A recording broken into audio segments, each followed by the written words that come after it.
Admiral Zefek stood on the obsidian command deck of his flagship, gazing through the viewports at the molten remains of what had once been Kepler Station. The orbital outpost still glowed like a dying ember against the cosmic void, its twisted, metal skeleton barely recognizable after the Empire's plasma bombardment. A successful demonstration of Imperial might, he had reported to the High Council. The humans would surely capitulate now. That was 6 months ago. The communication array crackled to life, interrupting his contemplation. "Admiral, his communications." Officer hissed through mandible clicks. "We're receiving another transmission from the Sol system." Zefek's 4 eyes narrowed. The humans had been remarkably quiet since Kepler Station's destruction. Intelligence suggested they were mourning their dead, all 15,000 colonists who had refused the Empire's generous offer of subjugation. A necessary lesson, the High Council had declared. Show them what resistance costs.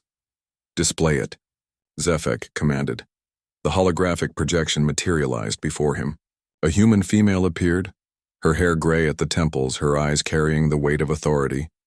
She wore a simple military uniform, no decorations save for a small pin bearing Earth's blue marble. "I am Admiral Sarah Chen, Supreme Commander of the Terran Defense Coalition," she began, her voice steady despite the obvious exhaustion. "6 months ago, your empire murdered 15,000 of our people, men, women, children who had committed no crime except existing beyond your borders." Zefek's mandibles clicked in amusement. The humans still didn't understand. This was how the galaxy worked. The strong took what they wanted and the weak submitted or died. "You sought to demonstrate your power," Admiral Chen continued, "to show us the futility of resistance. You succeeded in one thing. You showed us exactly who you are." The human's image was replaced by a tactical display that made Zefek's blood run cold. Thousands of red dots surrounded the Empire's core systems. Ships, massive formations of human vessels, positioned at precise jump coordinates throughout Imperial space. "What you failed to understand," Chen's voice continued over the tactical display, "is that humanity doesn't break. We adapt, we learn, and we remember." The display zoomed in on the Imperial capital system. Hundreds of human vessels hung in space just beyond the gravity well of Zeth Prime, the Empire's throne world. Zefek could see the distinctive angular hulls of human dreadnoughts, their weapon arrays trained on the planet below. "In the 6 months since you glassed Kepler Station, we've done something your Empire has never seen." Chen's voice carried a note of grim satisfaction. "We united. Every nation, every corporation, every human settlement from the outer rim to Earth's moon. Your attack didn't just kill 15,000 people, it forged a species into a single weapon." The tactical display updated. 10 million red dots now surrounded Imperial space. Ships, stations, and installations that hadn't existed 6 months ago. The humans had mobilized their entire civilization for war. "We studied your tactics, your technology, your weaknesses," Chen continued. "We learned that your plasma bombardment systems have a recharge cycle of 47 minutes. We learned that your shields can't compensate for simultaneous strikes from multiple vectors.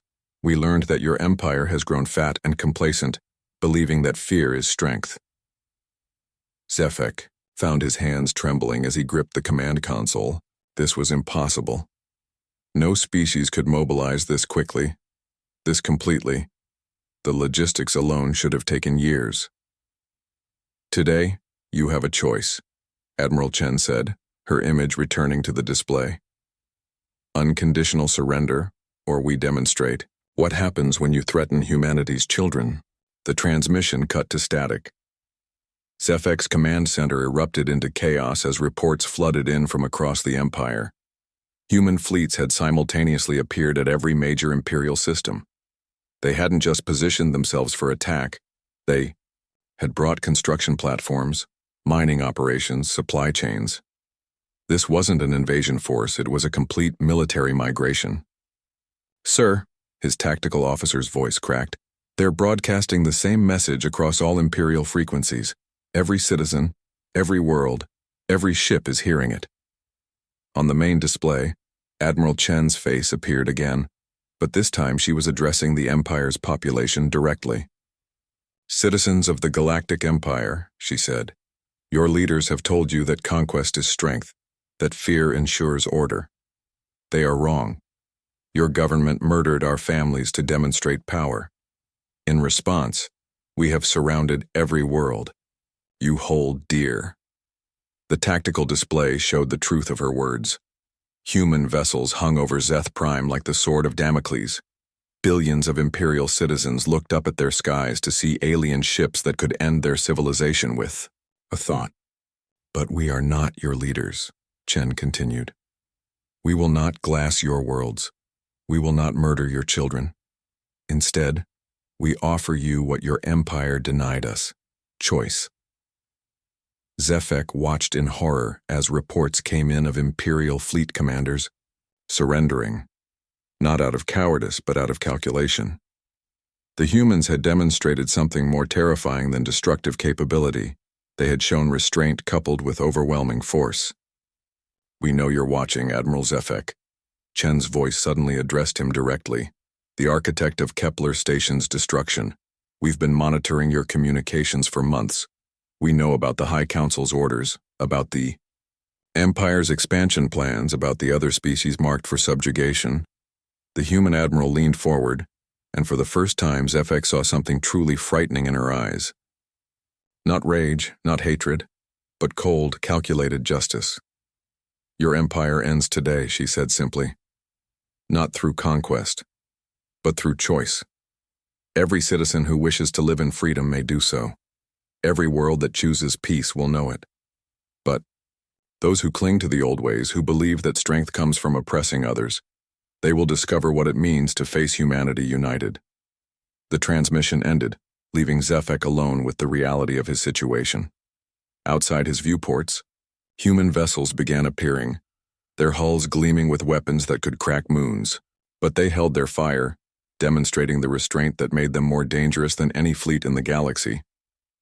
The Empire had glassed Earth's outpost to teach humanity about power. Humanity had surrounded the Empire to teach them about justice. The lesson, Zefek realized, was just beginning.